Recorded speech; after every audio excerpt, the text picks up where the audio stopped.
नमस्कार दोस्तों, mock test channel में आप सभी का स्वागत है। अगर आपने भी डिसाइड कर लिया है कि आपको इंश्योरेंस एजेंट बनना है, ये फ़र्क नहीं पड़ता कि आप किस कंपनी के साथ जुड़ते हैं, बट आपको IC38 का IRDA द्वारा आधारित एग्ज़ाम क्लियर करना होता है। और इस क्लियर करने के लिए आपको बहुत सारे कॉन्सेप्ट्स को समझने की ज़रूरत नहीं है। केवल अगर आप पास्ट के जो मोस्ट कॉमनली आज क्वेश्चंस हैं उसको अच्छे से रिवाइज कर लें, उसके पीछे के कॉन्सेप्ट्स को समझ लें, तो ये एग्ज़ाम आप पहले अटेम्प्ट में ही क्लियर कर जाएंगे। यहाँ पे हमने इस वीडियो सीरीज़ में चैप्टर वाइज, चैप्टर 1 से लेके जितने भी चैप्टर्स उसमें हैं IC38 की बुकलेट में, सबको चैप्टर वाइज क्वेश्चंस कवर किए हैं। और जब हम इस क्वेश्चंस के आंसर्स आपको बताएंगे, उसके साथ ही साथ इसके पीछे के कॉन्सेप्ट्स को भी क्लियर करते जाएंगे। आइए शुरुआत करते हैं। Which among the following is the regulator for the insurance industry in India? Options हैं: A insurance authority of India, B insurance regulatory and development authority of India, C life insurance corporation of India, D general insurance corporation of India. हालांकि ये सभी एक एक operations करने वाले एक authorities हैं, बट अगर आप यहाँ देखें तो जो insurance regulatory development authority of India है, ये बिल्कुल RBI का रोल करती है। जैसे RBI बैंक की सभी चीज़ों को संभालती है, ठीक उसी तरह से IRDA का रोल रहता है कि जितने भी इंश्योरेंस सेगमेंट्स में, भले वो लाइफ इंश्योरेंस हो, हेल्थ इंश्योरेंस हो, सभी को जो मैनेज करती है, जो रेगुलेट करती है, वो काम IRDA को दिया गया है। तो इसका करेक्ट आंसर है बी। नेक्स्ट क्वेश्चन पे आते हैं। Which among the following is a secondary burden of risk? Options दिए हैं: A business interruption cost, B goods damage cost, C setting aside reserves as provisions for meeting potential losses in the future, D hospitalisation cost as a result of heart attack. ये वाला question कई बार repeat हुआ है। इसके लिए हमें सबसे पहले समझना पड़ेगा कि सेकेंडरी बर्डन ऑफ रिस्क का क्या मतलब होता है। सेकेंडरी बर्डन ऑफ रिस्क का मतलब होता है कि ऐसा कोई लॉस जो हमें फ्यूचर में आने वाला है, उसके लिए हमें शुरुआत से ही अगर सेविंग करनी पड़ जाए, तो वो लॉस तो हुआ नहीं है एक तरफ से, बट उस लॉस को जब भी वो हो तब कवर कर सके, उसके लिए हम एक रिजर्व या थोड़ा पैसा अलग करके रखते हैं। उसको सेकेंडरी बर्डन ऑफ रिस्क कहते हैं।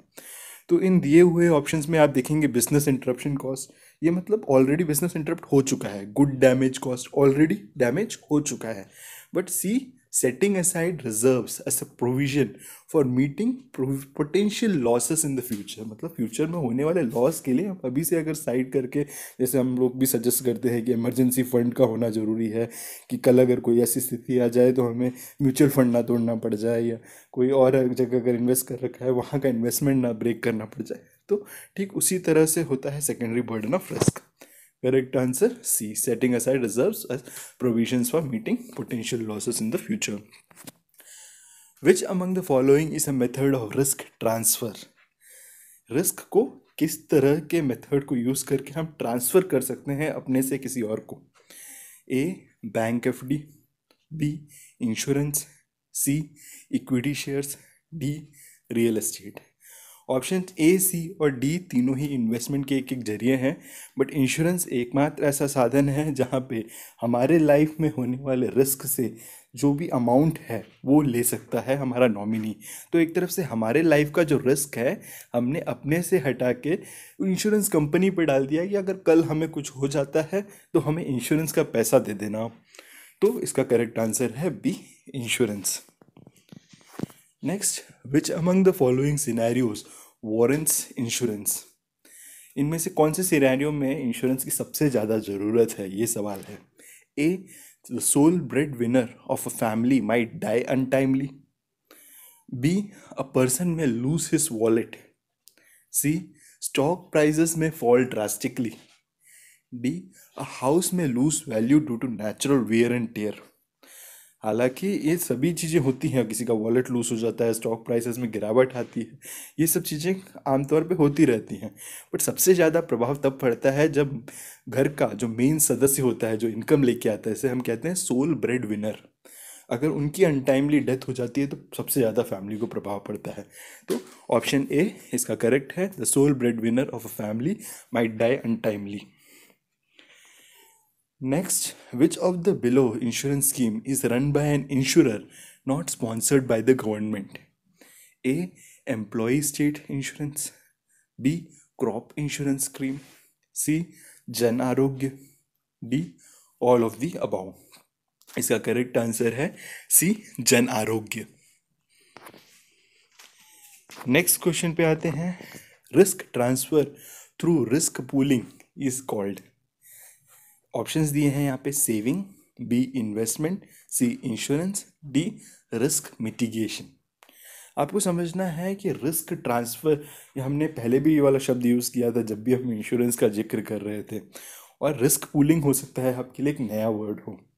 इसके लिए आपको इंश्योरेंस के बेसिक कॉन्सेप्ट को समझना पड़ेगा कि अगर मान लेते हैं कि एक सोसाइटी में 10 मेंबर्स हैं और वो डिसाइड कर लें कि अगर इन केस किसी को कोई फाइनेंशियल इश्यूज आती हैं तो ये 10 मेंबर मिलके एक पर्सन की मदद करेंगे, उसके लिए 10-10 रुपीज़ वो लोग जोड़ते चले जाते हैं। और इसके आगे चलते हुए अगर कोई प्रॉब्लम आती है तो वो 100 रुपीज़ हमेशा अवेलेबल रहते हैं, ताकि एक व्यक्ति की प्रॉब्लम को सॉल्व किया जाए, या फिर उसको अगर कोई ना कोई पैसों की तुरंत ज़रूरत होती है तो वो मिल जाए। तो एक तरफ से इसको पूलिंग कहेंगे, पूलिंग ऑफ मनी, कि एक व्यक्ति की समस्या है, कई लोग मिलकर उसका समाधान ढूंढ रहे हैं, क्योंकि वो जानते नहीं हैं कि वो समस्या इन 10 लोगों में से किसको आने वाली है। तो ठीक इंश्योरेंस में भी यही होता है। जब हम टर्म इंश्योरेंस खरीदते हैं तो हमारा प्रीमियम इतना कम इसलिए होता है कि कई सारे लोग हैं जो कि सेम अमाउंट ऑफ प्रीमियम देते जा रहे हैं, और उनमें से सभी लोगों की डेथ हो जाए ये ज़रूरी नहीं है उस पर्टिकुलर एज में आने तक। इनमें से लगभग लगभग 70 से 80% जीवित रह जाते हैं उस पॉलिसी टर्म तक। तो जो लोग नहीं जीवित रह पाते उन लोगों को ये सारा पैसा का अमाउंट जो है वो लाइफ कवर के तौर पे दे दिया जाता है। तो बाकी क्या 80% लोगों को लॉस है? जी नहीं, क्योंकि ये 80% लोग में से भी कोई व्यक्ति की डेथ हो सकती थी। तो इस तरह से उन्होंने ये रिस्क पूलिंग करके अपना रिस्क जो है इंश्योरेंस कंपनी को ट्रांसफ़र कर दिया, या फिर ये कह सकते हैं अपने रिस्क को बाकी सभी लोगों में बांट दिया। इसका करेक्ट आंसर है सी insurance. The measures to reduce chances of occurrence of risk are known as A. Risk retention, B. Loss prevention, C. Risk transfer, D. Risk avoidance। ये बेसिक क्वेश्चन है। अगर हम मान लेते हैं कि हमें किसी चीज़ से रिस्क है तो हम उसके चांस को ही कम कर दें। मान लेते हैं हमें रिस्क है गाड़ी चलाते वक्त हमारी डेथ ना हो जाए, तो हम लोग हेलमेट पहनते हैं, अलग तरह के प्रोटेक्शंस आते हैं, सूट्स आते हैं, ये सब पहनते हैं। तो इस तरह से हमने अपने रिस्क को मिनिमाइज कर दिया उस प्रॉब्लम से। तो उसका करेक्ट आंसर होगा बी, लॉस प्रिवेंशन। ये प्रिवेंशन करो, है ना। तो बाकी रिटेंशन रहा या ट्रांसफ़र रहा या अवॉइडेंस रहा, ये अलग है कि अवॉइडेंस का मतलब हो गया कि हमने गाड़ी चलाना बंद कर दिया। रिटेंशन का मतलब हुआ कि जो ज़्यादातर लोग करते हैं, यार हेलमेट नहीं पहन के जाएंगे, जो होगा देखा जाएगा। तो मतलब मैंने रिटेन कर लिया वो रिस्क, कि मैं रेडी हूँ उसके जो भी सर्कमस्टांसेस से होने वाले कंक्लूशंस हैं उसको मैं झेलने के लिए रेडी हूँ। तो रिटेंशन हो गया। ट्रांसफ़र मतलब कि आपने जो रिस्क जो है बाकी किसी को ट्रांसफ़र कर दिया, हालांकि इस एग्जांपल में ये लागू नहीं होगा। तो नेक्स्ट में आता हूँ। By transferring risk to insurer it becomes possible A. To become careless about our assets, B. To make money from insurance in the event of a loss, C. To ignore the potential risk chasing our assets, D. To enjoy peace of mind and plan one business more effectively। अब लोग कहते हैं कि insurance हमने खरीद लिया, risk हमने जो है ट्रांसफ़र कर दिया इंश्योरर को, तो इससे होने क्या वाला है आगे? क्या हम अपने लिए केयरलेस हो जाएंगे? ये ऐसा आपने किसी व्यक्ति को देखा है कि इसने लाइफ इंश्योरेंस ले रखा हो और कल से वो चालू हो गया सब कुछ, जो हाई कैलोरी डाइट करना चालू हो गया, अपने बारे में चिंता ही करना बंद कर दिया, उसने हेलमेट पहनना बंद कर दिया? ऐसा तो नहीं होता है ना। लाइफ के बारे में लोग हमेशा केयरफुल रहते हैं, अपने लिए हमेशा केयरफुल रहते हैं, बिना इसके कि उसने इंश्योरेंस लिया हो या नहीं लिया है। तो हम केयरलेस नहीं होते। वहीं पे ये एक जरिया नहीं है कि अगर हमारे साथ कुछ हो जाए तो हमें बहुत बड़ा पैसा मिल जाएगा, हमारी फैमिली अमीर हो जाएगी। ये भी इसका पर्पस नहीं होता है। हालांकि इसका केवल पर्पस ये है कि to enjoy the peace of mind. कि मान लेते हैं कि हम हमेशा एक टेंशन में हैं कि आगे क्या होने वाला है, अगर हमें कुछ हो जाए तो क्या होगा। तो ये टेंशन के ऊपर एक फुल स्टॉप लग जाता है जब हम इंश्योरेंस खरीदते हैं, जिससे कि हम और कई सारे डिसीशंस लाइफ में आगे इजीली ले पाते हैं, क्योंकि हमें पता है कि चलो वो वाला जो टेंशन है वो तो ख़त्म हो गया कि इंश्योरेंस है, इसका मतलब कुछ भी हो जाए तो पैसे तो आ जाएंगे फैमिली के पास, अब हम बाकी कामों पे अपना ज़्यादा ध्यान दे सकते हैं। तो इसका करेक्ट आंसर है D, to enjoy peace of mind and plan one business more effectively. Origins of modern insurance business can be traced to. अभी सवाल आएगा, ये कॉन्सेप्ट तो काफ़ी अच्छा है कि हम सब लोग मिलके पूलिंग करते हैं और एक व्यक्ति के लॉस को कवर कर लेते हैं, और ये लॉस के चांस हम सब में से किसी के भी होने के हैं, तो कॉन्सेप्ट बढ़िया है, बट इसकी शुरुआत कहाँ से हुई? ए बॉट टॉमी, बी लॉयड्स, सी रॉड्स, डी मल्होत्रा कमेटी। तो ये सारे कई कई नाम दिए हैं कुछ जगहों के, और कुछ कुछ मीटिंग्स के नाम है। मल्होत्रा कमेटी मीटिंग हुई थी, तो इनमें से कहाँ पे शुरुआत हुई थी मॉडर्न इंश्योरेंस बिजनेस की? इसकी शुरुआत हुई थी बी लॉयड्स में। अक्सर हुआ ये करता था कि पुराने ज़माने में जितने भी शिप्स हुआ करते थे, उनमें से किसी भी शिप का एक कंप्लीट लॉस हो जाता था, मतलब शिप डूब जाती थी। अब शिप का डूबना मतलब शिप में ही इतना बड़ा इन्वेस्टमेंट लग जाता है, अगर एक शिप डूब जाती है तो जो व्यक्ति शिप ओनर रहता है वो बहुत बड़े सदमे में आ जाता था। तो और उस समय का टाइम ऐसा था कि हैवी वेदर पे कभी ना कभी किसी न किसी शिप का डूबना आम होता था, मतलब 20 लोगों के अगर उस क्लब में लोग थे तो उसमें से एक व्यक्ति का शिप तो हमेशा एक हर साल में डूबता ही था। बट इसको इन लोगों ने कवर किया पूलिंग की मदद से। उन्होंने डिसाइड किया कि हम एक लॉयड्स इंश्योरेंस तरह का चालू करेंगे, जिसमें कि सभी लोग एक बड़ा अमाउंट हर साल बिना एक्सीडेंट हो या ना हो हमेशा जमा करते जाएंगे, जिससे कि अगर कल किसी का अगर शिप डूबता है तो उस व्यक्ति को ये अमाउंट दे दिया जा सके। तो वहाँ से शुरुआत हुई इंश्योरेंस की। फिर लोगों ने उस कॉन्सेप्ट को लोगों में अप्लाई करना चालू किया, आजकल कारों में भी, व्हीकल में भी चालू हो गया है, तो हर चीज़ में आजकल इंश्योरेंस मिलता है, ट्रैवल में मिल जाता है आजकल तो। नेक्स्ट आते हैं insurance context. Risk retention indicates a situation where a possibility of loss or damage is not there, b loss producing event has no value, c property is covered by insurance, d one decides to bear the risk and its effect। ये मैंने आपको पहले भी बताया था example में, risk retention, कि अगर मैंने डिसाइड कर लिया कि मैं हेलमेट नहीं पहनूंगा तो मैं रिस्क रिटेन करने को रेडी हूँ कि इससे होने वाले जो भी हानि है मैं उसको सह लूँगा। तो इसका करेक्ट आंसर है D, one decides to bear the risk and its effects. Next, which of the following statement is true? A insurance protects assets, B insurance prevents its loss, C insurance reduces possibilities of loss, D insurance pays when there is a loss of asset। इसका answer तो मुझे लगता है आप सभी दे पाएंगे बिना इस को पढ़े हुए भी, कि आप जानते हैं कि कोई इंश्योरेंस लेता है तो उससे एसेट का प्रोटेक्शन नहीं होता, कोई फ्यूचर लॉस को रोक नहीं पाता है, वहीं पे उससे कोई पॉसिबिलिटी जो है उस संभावना के होने की रिड्यूस नहीं होती। होता केवल इतना है कि अगर कोई लॉस होता है तो इंश्योरेंस जो है उसके लिए पे कर देता है। अब ये बहुत ही इंटरेस्टिंग एग्जांपल है, और ये क्वेश्चन जितने बार रिपीट हुआ है मैं आपको बता नहीं सकता, बहुत बार रिपीट हुआ है। सिंपल से कैलकुलेशन है, अगर आप कॉन्सेप्ट को इंश्योरेंस के समझ गए तो। आउट ऑफ 400 हाउसेस, 400 हाउसेस हैं, ईच वैल्यूड 20,000, 20,000 हर एक एक घर की वैल्यू है। On an average 4 houses get burned every year resulting in a combined loss of 80,000 rupees. मतलब हर साल कम से कम 4 घर हैं इन 20 घरों में जो कम्प्लीटली जल जाते हैं। ये एक हाइपोथेटिकल जो है सिचुएशन बताई गई है, एक्चुअल में ऐसा कभी होता नहीं है, बट इंश्योरेंस को समझने का ये सबसे बेस्ट तरीका है। ये 4 घर हैं इन घरों में, 20 घरों में, जो कि हर साल बर्न हो जाते हैं, जिससे कंप्लीट लॉस जो होता है 80,000 का हो जाता है, क्योंकि एक घर का वैल्यू 80,000 है, सॉरी एक घर का अगर वैल्यू 20,000 रुपीज़ है, तो टोटल अगर 4 घर हर साल बर्न हो गए तो उस पूरी सोसाइटी में 80,000 रुपये का लॉस हो जाता है।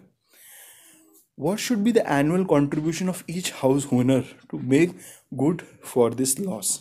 इसका मतलब हम अगर डिसाइड करें कि चलो इस एक सोसाइटी में जहाँ पे ऐसा सिचुएशन है कि हर 400 घरों में से 4 घर बर्न हो जाते हैं, इन घरों में हम ऐसा क्या नया चालू करें जिससे कि इस लॉस को कवर किया जा सके। तो काफ़ी सिंपल है, कंबाइंड लॉस 80,000 रुपीज़ का है, टोटल घर 400 के हैं। तो 400 से हम क्या मल्टीप्लाई करें कि 80,000 रुपीज़ के लॉस को कवर किया जाए? करेक्ट आंसर रहेगा 200 रुपये। तो आप सोचिए, ये है इंश्योरेंस का सबसे बड़ा ब्यूटी कि हम केवल 200 रुपये अगर हर साल जमा कर दें तो कल खुदा ना खास्ता हमारे घर को कुछ हो जाए, हमारा घर जल जाए, तो ये इंश्योरेंस या फिर ये जो क्लब या पूलिंग कह सकते हैं, ये हमें 20,000 रुपये तो दे देगा पूरे घर की मरम्मत के लिए। तो कि मात्र 200 रुपये से हम 20,000 रुपीज़ की कवर को लेके चलते हैं। और ठीक यही तो कॉन्सेप्ट है आपके टर्म इंश्योरेंस का भी। विच of the following statement is true? Insurance is a method of sharing the losses of few by many. B. Insurance is a method of transferring the risk of an individual to another individual. C. Insurance is a method of sharing the losses of many by few. तो definitely आप जानते हैं insurance क्या करता है, बहुत ही कम लोगों के रिस्क को बहुत ही ज़्यादा लोगों में बांट देता है, जिससे कि हर एक व्यक्ति को जो कंट्रीब्यूशन देना पड़े वो बहुत ही मिनिमम देना पड़े, बट उससे जिस व्यक्ति को ये कंट्रीब्यूशन का फ़ायदा मिले उसको बहुत बड़ा फ़ायदा हो जाए। तो इसका करेक्ट आंसर है A. Insurance is a method of sharing the losses of few by many. Why do insurers arrange for a survey and inspection of property before acceptance of the risk? आप देखेंगे कि अगर हमने मान लेते हैं घर का इंश्योरेंस कराना है तो कोई व्यक्ति आके पूरा घर चेक करता है, लाइफ इंश्योरेंस कराना है तो लाइफ इंश्योरेंस कंपनी पूरा मेडिकल चेकअप कराती है। तो ये क्यों ज़रूरी होता है? ए. To assess the risk for rating purposes. B. To find out how the insured purchased the property. C. To find out whether other insurance has inspected the property. D. To find out whether neighboring property can also be insured. Definitely इसका answer है A. To assess the risk for rating purposes. कि मान लेते हैं जितने किसी को life insurance देना हो, अगर किसी व्यक्ति को ऑलरेडी प्री एग्जिस्टिंग डिसीजेस हैं जो कि उसने पहले डिक्लेयर नहीं किया, हालांकि कर लेनी चाहिए थी, बट मान लेते नहीं की, तो एक मेडिकल एग्जामिनेशन से हम पता कर सकते हैं कि इस व्यक्ति को कौन कौन सी प्री एग्जिस्टिंग डिसीजेस हैं। इससे हम एक तरह से अनुमान लगा सकते हैं इस व्यक्ति का रिस्क कितना ज़्यादा है डेथ होने का।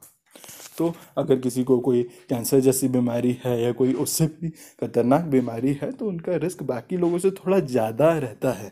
इसके चलते आगे इंश्योरेंस कंपनी इसको व्यक्ति को इंश्योरेंस देने से मना कर सकती है या फिर उसके प्रीमियम को बढ़ा सकती है अंडरराइटिंग के जरिए। Question, which of the below option best describes the process of insurance? ये वापस वही क्वेश्चन अलग वर्ड्स में दिया गया है। मैं हमेशा कहता हूँ कि आपको अलग अलग वर्ड्स में क्वेश्चंस मिलेंगे, बट जब आपके कॉन्सेप्ट स्ट्रांग हो जाएंगे, आप एक्सप्लेनेशन को समझ चुके होंगे ना, तो आपको ये प्रॉब्लम नहीं आएगी। A. Sharing the losses of many by a few. B. Sharing the losses of few by many. C. One sharing the losses of few. Sharing of losses through subsidy. Correct answer है sharing the losses of few by many. दोस्तों, अंत तक जुड़े रहने के लिए बहुत धन्यवाद, और मुझे लगता है कि आप इसी तरह से हमारे इस वीडियो सीरीज़ के सभी चैप्टर्स को कवर कर लेंगे तो आपका फर्स्ट अटेम्प्ट में एग्ज़ाम क्लियर करना सुनिश्चित है। मेरी तरफ से ऑल दी बेस्ट, और अगर वीडियो आपको पसंद आया है तो लाइक करिए ताकि आपके जैसे जितने पार्टिसिपेंट्स हैं उन सब तक ये वीडियो जल्द से जल्द पहुंच सके। और चैनल को सब्सक्राइब करें ताकि आप तक सबसे पहले हमारे नोटिफिकेशंस पहुंच सकें जब भी हम वीडियो अपलोड करें।